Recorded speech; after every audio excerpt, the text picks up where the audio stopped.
Let me give you a warning. Never mess with shamans or black magic. This story is proof. Take it seriously, and take it as a warning. Let's get into it. This happened in the fall of 2017. I was working freelance as a videographer for small indie projects in the Southeast. Mostly backwoods documentaries no one ever watched.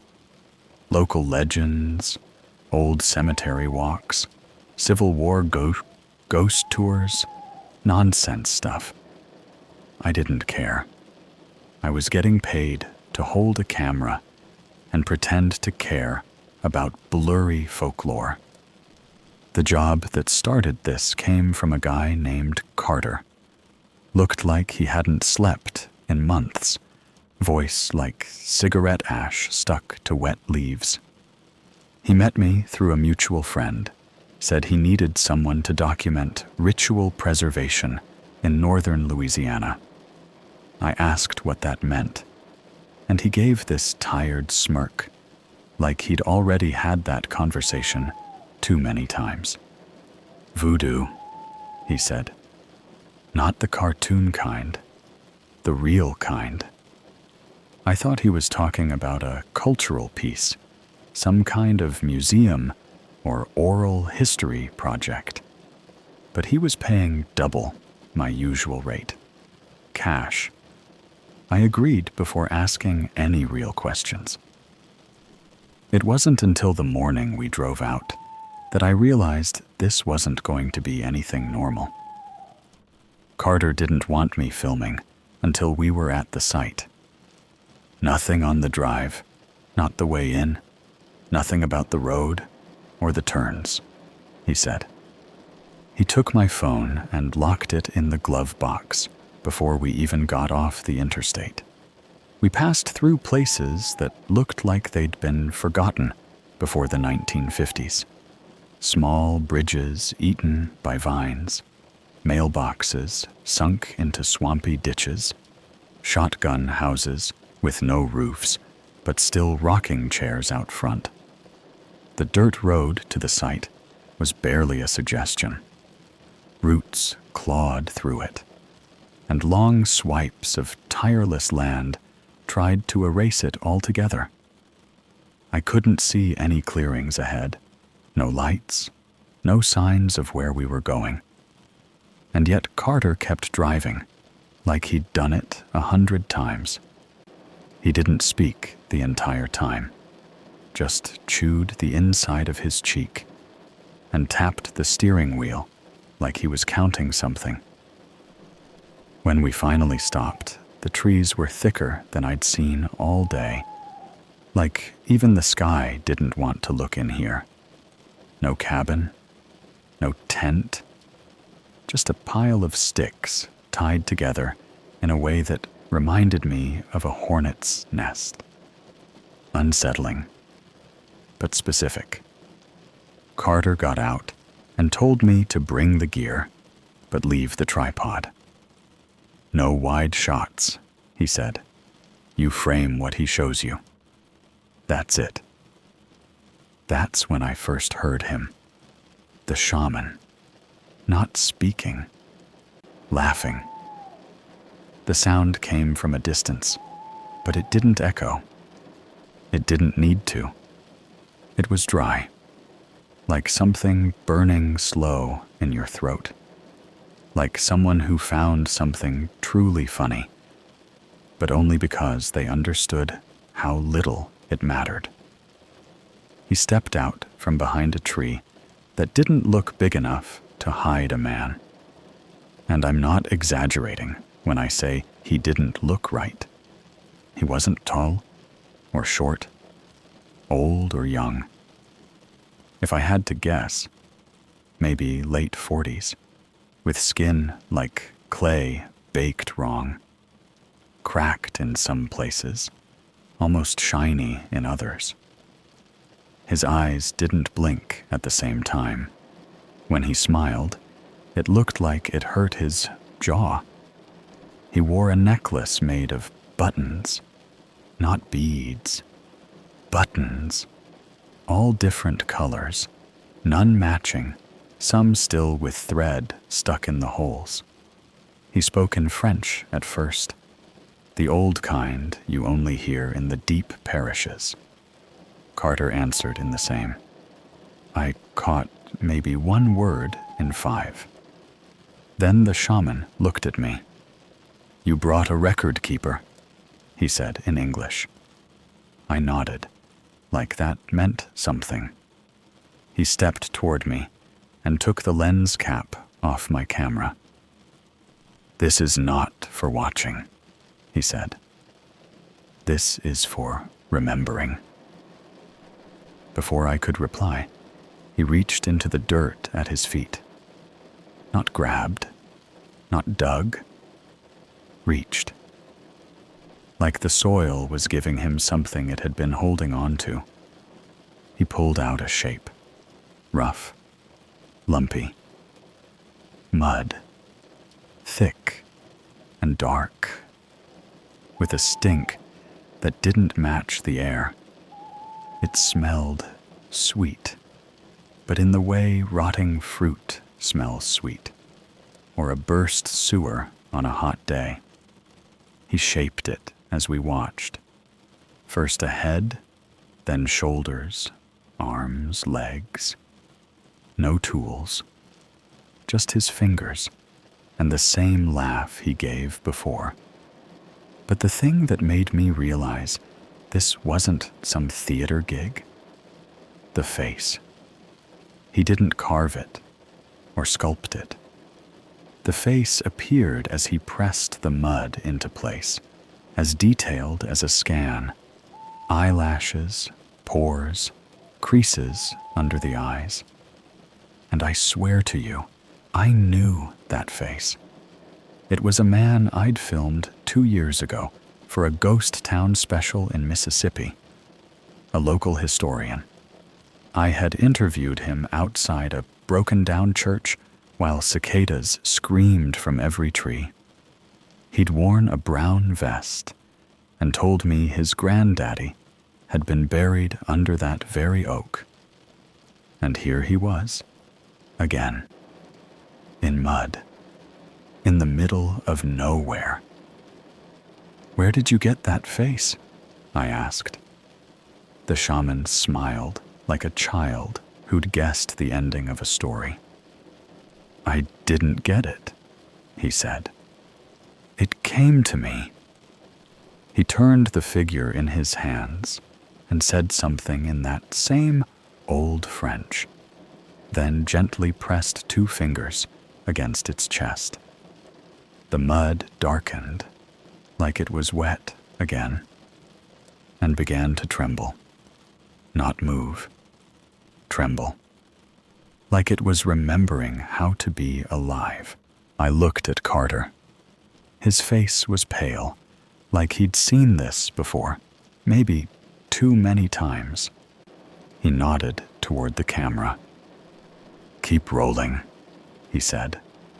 You're gonna want proof. But I wasn't thinking about the camera anymore. I was thinking about how I'd seen that historian in a local obituary not 6 months ago. Died in his sleep. No family, no autopsy. Just a photo attached to a short paragraph with a quote I'd never forget. He always said he had a twin he never met.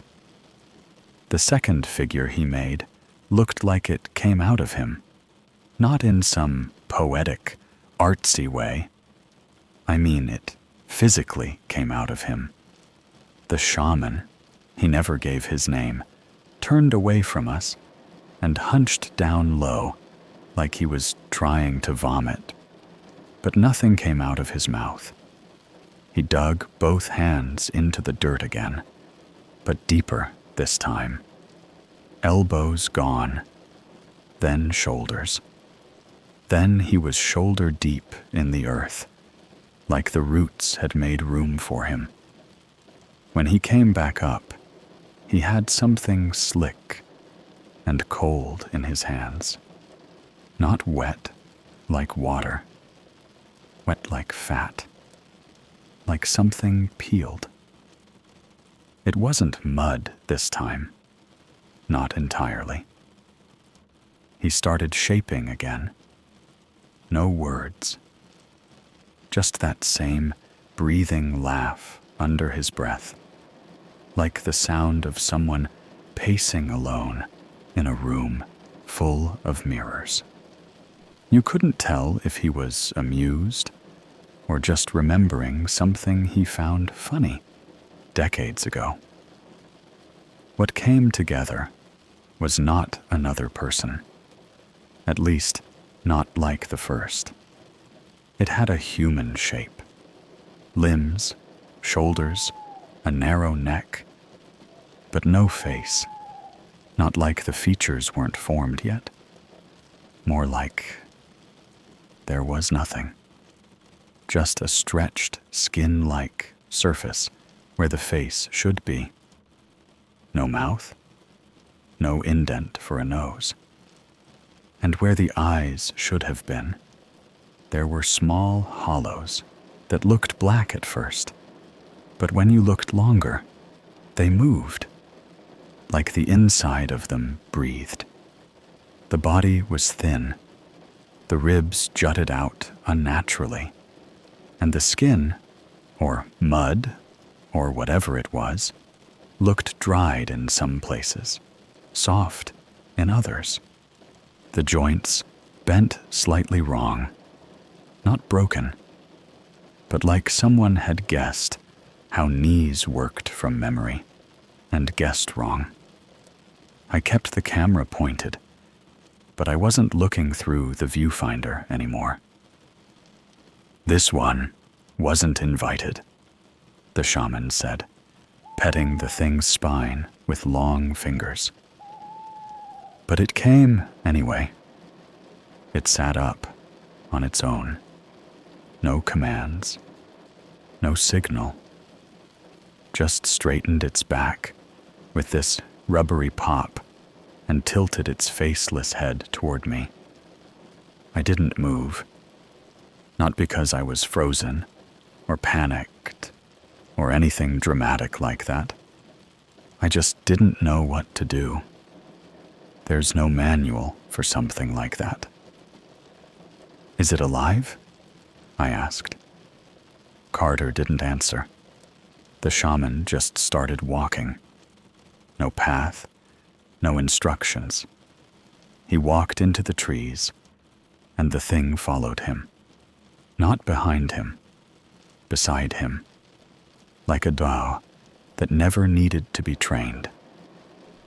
Carter finally spoke again, low, like he was trying not to disturb something already awake. He calls them the Hollow Ones. They're not people, but they were built from people. Built from? Memories, dirt, blood, names, whatever's left behind when someone dies wrong. I asked what dies wrong meant, and Carter just shook his head like he'd rather not say it out loud. We followed them deeper into the woods. I was filming again, but not because I wanted to.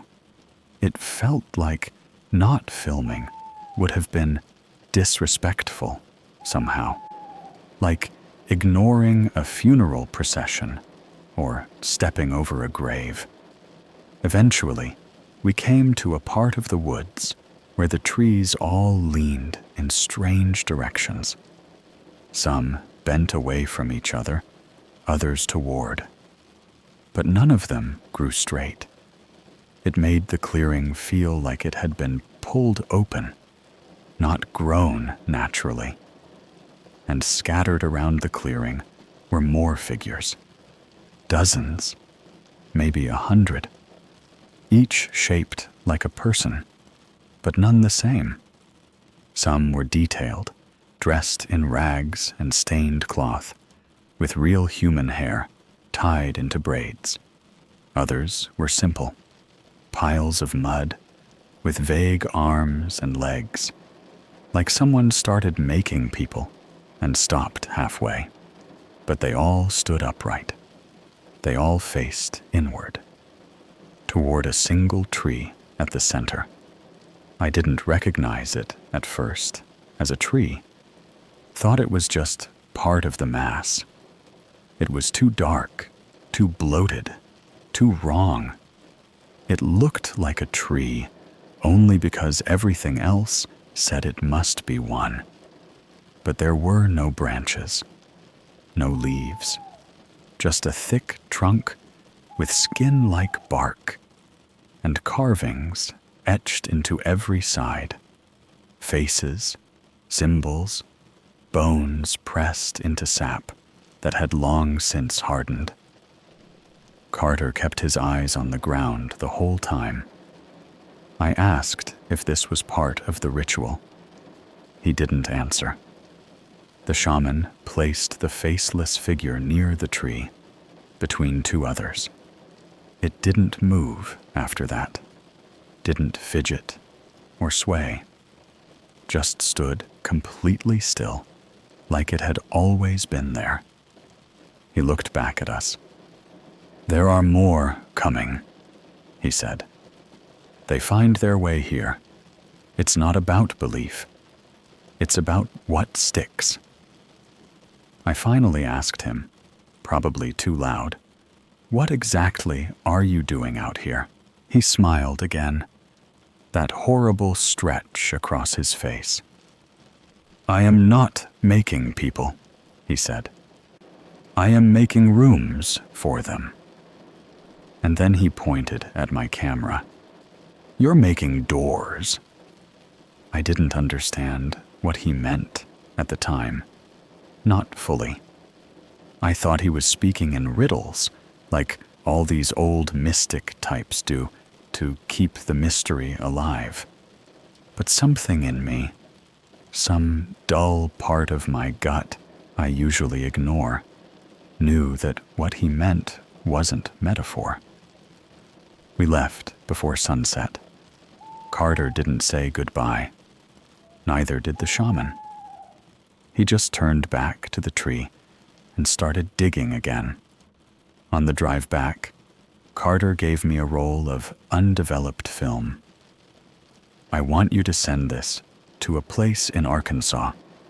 No scans, no copies, just mail it there." "Why film?" I asked. "I shot everything on digital." He glanced at me, his eyes bloodshot and red around the edges. "Yeah, that's why." When I got home, I reviewed the footage.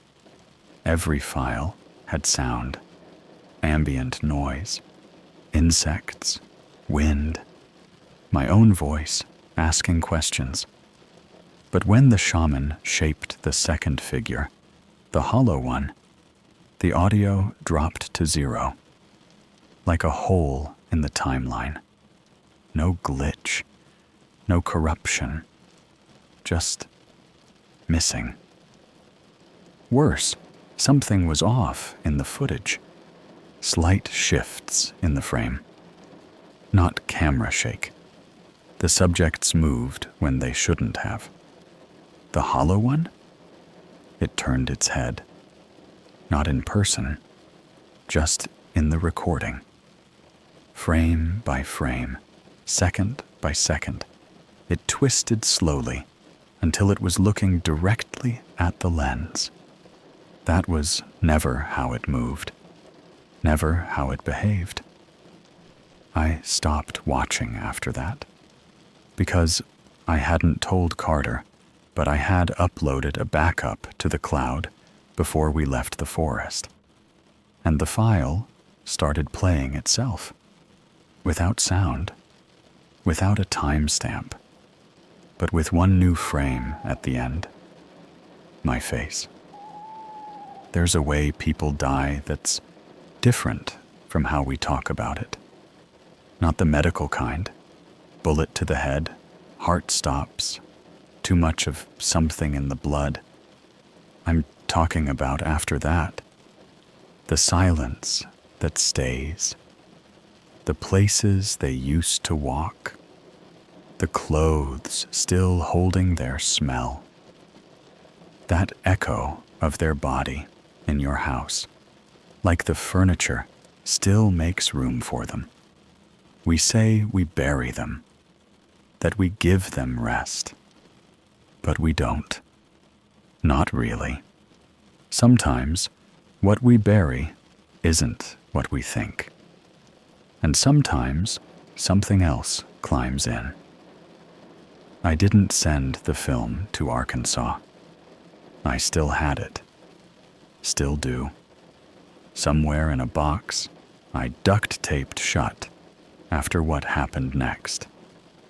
A week after I got home from Louisiana, things started showing up on my hard drives that I hadn't recorded.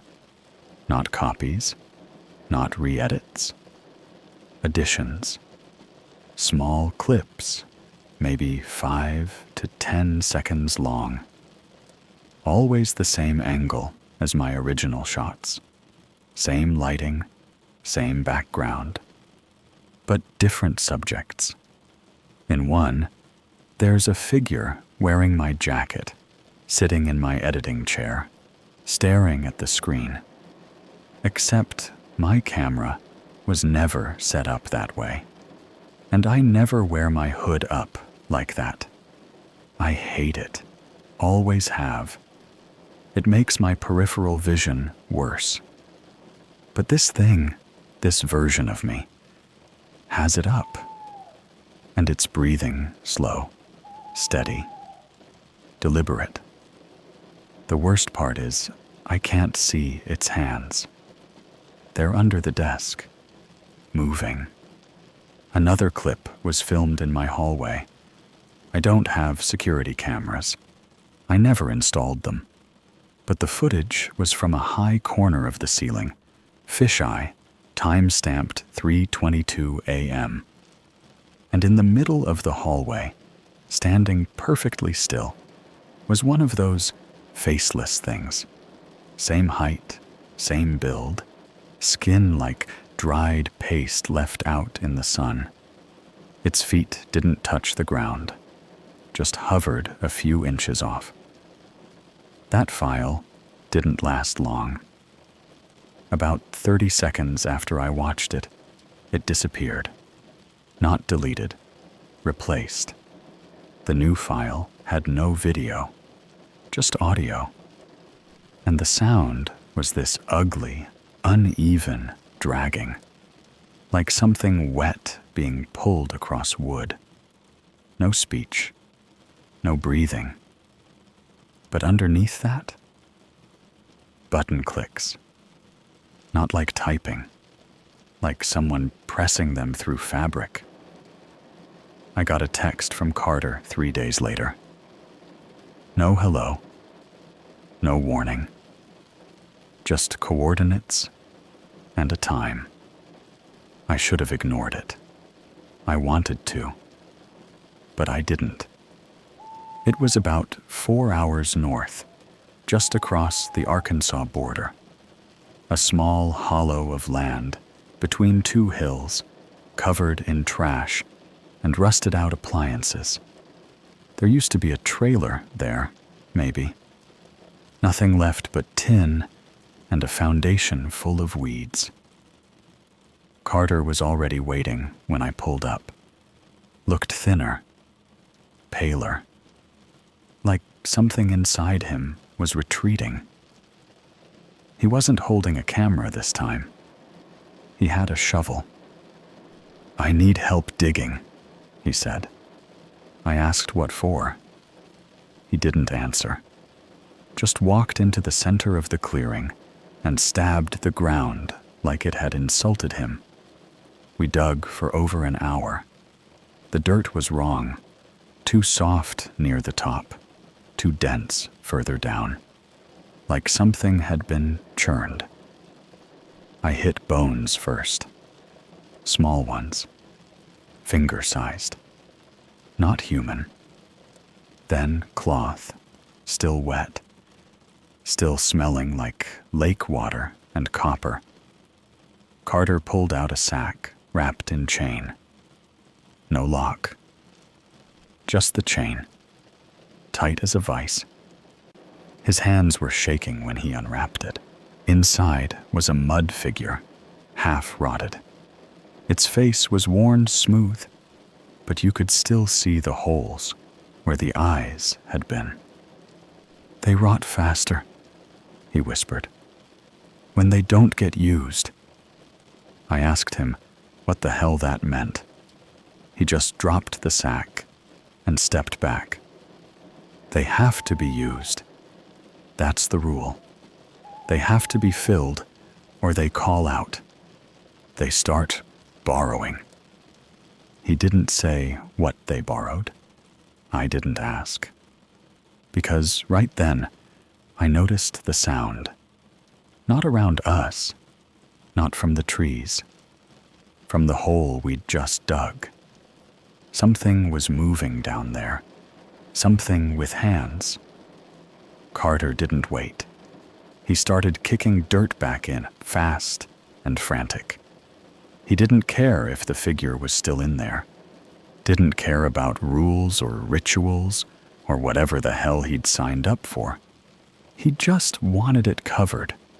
We buried it in under 5 minutes, threw rocks over it, piled rusted metal and branches on top, made it look like nothing had ever been disturbed. But we knew we didn't dig that up. We uncovered it. Something had buried it before us. Something knew what it was. The next morning, I got a package. No return address, no stamps, just wrapped in thick, waxy paper and tied with twine. Inside was a Polaroid, not digital, not printed, developed. It was a photo of my apartment door, taken from the inside, from the floor. A few feet away in the frame, near my shoes, was a figure crouched down, not quite kneeling, not quite squatting. It didn't have a face, but it had my hands. Same scar on the right thumb, same busted knuckle from when I punched a wall in college. Same little freckle on the wrist. On the back of the photo, in smeared ink, "We don't bury them right, so they come back with help." Carter doesn't respond to my texts anymore. I don't think he's dead. I think he's busy. I think he's filling them, one by one. The problem with pretending nothing is wrong is that your body doesn't cooperate. I kept going to work, took small jobs, weddings, real estate walkthroughs, a high school football highlight reel. Normal, boring stuff meant to drown everything else out. But every time I lifted a camera, it felt heavier than it should have. Not physically heavier, wrong heavier. Like the balance was off. Like the weight wasn't all metal and glass. Like something else had a claim on it. I started noticing fingerprints where mine didn't belong. Not greasy smudges. Clear impressions, pressed deep, like someone had handled the equipment with wet clay for hands. They never stayed long. By the time I tried to show anyone, they'd fade into nothing. Sleep wasn't much better. Not nightmares, just interruptions. Waking up on the couch instead of the bed. Waking up with dirt under my nails. Once, waking up wearing a shirt I didn't own. Too tight in the shoulders, stretched at the collar, like someone else had pulled it on in a hurry. I washed it and threw it away. That didn't help. I finally broke and went looking for answers in the only place I still had access to: old footage. Not the original forest recordings. I wasn't touching those again. I mean, my archive. Years of unused clips. Interviews that never made it into final cuts. B-roll of towns, faces, people who talked too much or too little. I scrubbed through it late one night, fast-forwarding, stopping at random points. And that's when I noticed something that made my hands go numb. Some of the people blinked wrong. Not in a supernatural way, not dramatic, just out of rhythm. Their blinks didn't match their breathing. Their eyes lingered closed a half-second longer than they should have, like they were listening to something inside their skull before opening them again. I checked timestamps. These clips were years old. I hadn't noticed it then, but now I could see it everywhere. Worse, some of them weren't blinking at all. They were staring past me, past the interviewer, past the lens, focused on a point just behind where the camera would have been mounted, as if something else had been standing there. I tracked down one of them, a woman named Elise. She'd been part of a failed documentary about disappearing rural towns. Friendly, sharp, talked fast. She'd given me her number back then, in case you need pickups. She answered on the third ring. I asked how she'd been. Long pause. Then she said, "Do you ever feel like you've already been used up?" Not as a joke, not fishing for sympathy, just flat. I asked what she meant. She told me she'd been losing time, that her husband said she'd started standing still in rooms, not moving, not responding, that she'd once stayed that way for nearly an hour, breathing shallow, eyes unfocused. Doctors didn't find anything. No seizures, no dissociation, nothing they could put a name to. "What do you do when that happens?" I asked. She laughed, but it sounded thin. "I don't do anything. I'm not there." I didn't tell her about the shaman, or the figures, or the footage. I asked her one last thing. "Have you ever felt like someone else fits you better than you do?" She didn't answer. She just hung up. 2 nights later, Carter showed up. Not announced, not invited. He was just there, sitting on the edge of my bathtub, shoes muddy, pants soaked through. He looked older than he had a week ago. Older than he should have. He didn't ask to come in. He didn't need to. "They're running out of space," he said. I asked who. "All of us." He told me the truth then, or at least as much as he could, without shaking apart. The shaman didn't create the hollow ones from scratch. He shaped what didn't finish leaving. Pieces of people that got stuck. Regret. Guilt. Names spoken too often after death. Thoughts that never found their way out. They needed somewhere to go. Bodies wear out. Souls don't always fit back where they came from. "So they borrow," Carter said. "They practice." He told me some people were easier to practice with. People who filmed others. People who stored memories. People who made copies of things meant to pass. record keepers. I asked him why me. He looked at my hands. "Because you don't throw things away," he said. "You archive them." That night, I felt it. Not a presence, not a voice, weight, like someone had leaned against me from the inside. My arms moved slower. My steps felt measured, deliberate. I caught myself standing in the kitchen for long stretches, staring at nothing, holding a glass I didn't remember filling. I checked the mirror, only because I needed to shave. My face looked fine, tired, normal. But my posture was different, straighter, like I was being worn. Carter left before morning. Didn't say goodbye, didn't say anything else. Before he went, he handed me one thing, a small button, plastic, blue, cracked down the middle. "Keep it," he said. "If it starts warming up, don't fight it."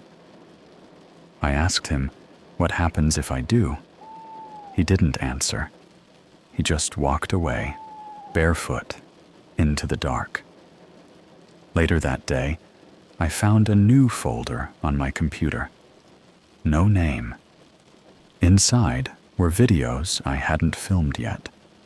Me sitting at my desk, me walking down my hallway, me standing very still in the kitchen, arms slack, head tilted slightly to the side. In every clip, I wasn't alone. Something stood just behind me, hands resting on my shoulders, guiding. The button warmed up yesterday, not all at once. It started with a dull pressure, like it was sinking into my palm. Then heat, not burning, not even painful, just enough to notice, enough to make me stop mid-step, mid-thought, mid-breath. I left it on the counter. This morning, it wasn't there. I found it beside my bed, perfectly centered on the nightstand, resting on a square of black cloth I didn't recognize. That's when I started writing this. Not for attention, not for help, because something is learning how to be me, and it's almost good at it. Last week, I saw a video pop up on a local news station's Facebook page, one of those viral mysteries they love to exploit when ad revenue dips. It was shaky phone footage of a man walking through a crowded farmer's market in Jackson, Mississippi. He looked familiar. Same slouched walk, same uneven gait from an old ankle injury. Then he turned his head slightly, and I saw my profile. Not someone who looked like me. Me.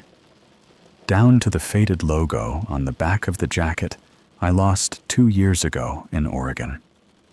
The video glitched for half a second. Nothing dramatic. Just a moment where the pixels stuttered, and a second face appeared, right beside mine. Blank. Skin smooth, like wax, left too close to a candle.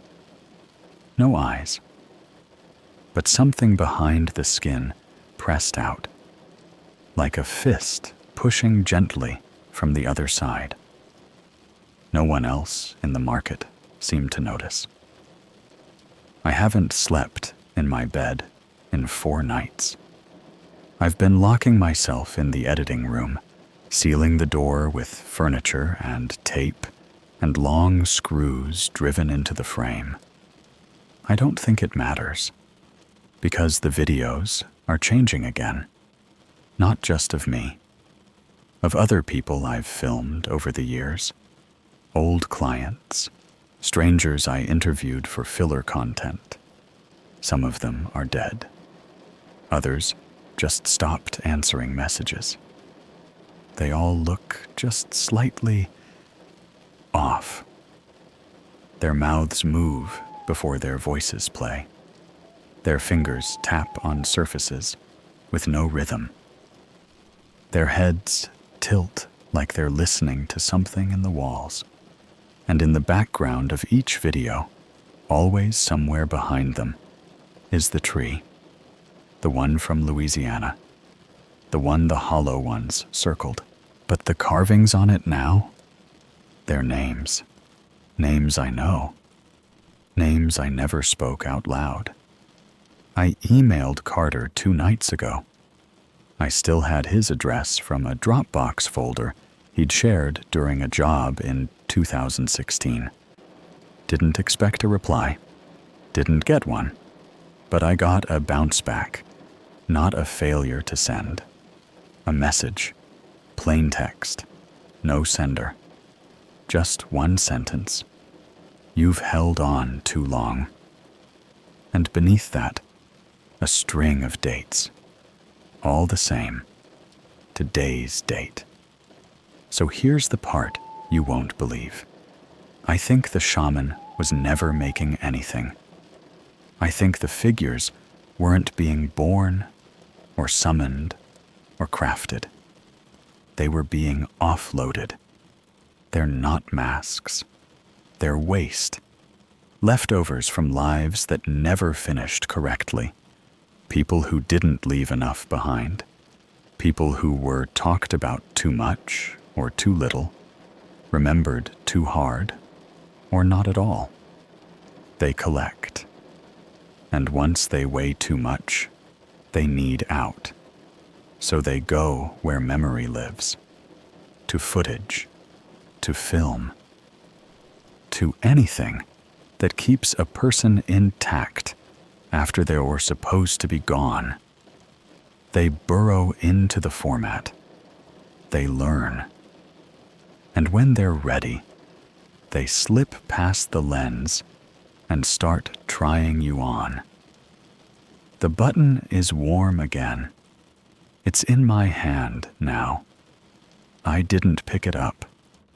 I woke up with it curled inside my fingers. I haven't blinked in 5 minutes. I'm not doing it on purpose. It just hasn't happened yet. There's something behind me. I know it, not in the usual cliché way. I can feel where the air should move and where it doesn't. I can feel that there's less weight to my shadow that wasn't there before. I can feel that my heartbeat doesn't belong to just me anymore. But I'm writing this down because I think, if you know, maybe that's enough. Maybe that breaks the cycle. Or maybe it passes it. Maybe you reading this is enough. Because stories are just rooms, aren't they? And now that you've let me in, there's room for one more.